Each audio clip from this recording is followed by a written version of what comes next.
Chérie, hey, copine, hey, oui, viens copine, viens copine. À 1 an et demi, Zori pratique ses premiers exercices de recherche au programme grattage et déterrage d'une personne ensevelie. Pour eux, c'est un jeu. Hein. Nous, la personne qui est dans le trou, elle a toujours de la nourriture. Donc le chien, il a envie d'aller.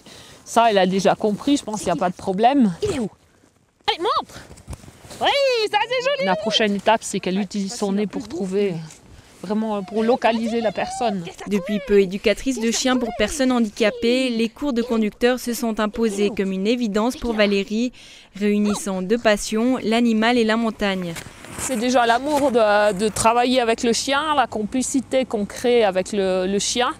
Et puis avant tout, c'est de pouvoir se dire, une fois qu'on pourra peut-être sauver quelqu'un, c'est un peu la priorité dans ce boulot.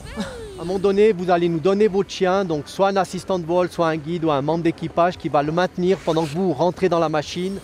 Aujourd'hui, c'est l'accoutumance à l'hélicoptère, une première approche difficile pour les chiens.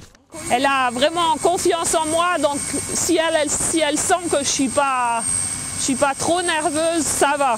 Mais elle est quand même un peu nerveuse. En Valais-Romand, ils sont actuellement 23 conducteurs à assurer une permanence, un nombre qui a fortement diminué depuis les années 90. Cet hiver, 70% des chiens ont été recalés lors des premiers tests.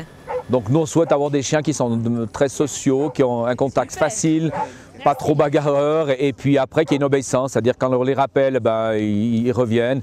C'est primordial. C'est rare les interventions, on n'a pas plusieurs chiens, donc c'est évident qu'on doit avoir un minimum d'obéissance. C'est souvent là le problème qu'on rencontre avec la formation des conducteurs. Et si aujourd'hui, toujours plus de randonneurs sont équipés de détecteurs d'avalanche, l'utilité des chiens est prouvée. Leur odorat exceptionnel peut faire gagner des minutes essentielles. Le chien reste toujours d'actualité et même si les gens sont équipés, suivant les surfaces à couvrir, eh bien, le chien permet de localiser les personnes et puis de pouvoir les extraire et tenter de leur donner une chance de survie. Dès la fin de la semaine, Valérie et Zori seront aptes à être appelés en cas d'intervention, un nouveau tandem qui pourra peut-être sauver une vie. Eh, super.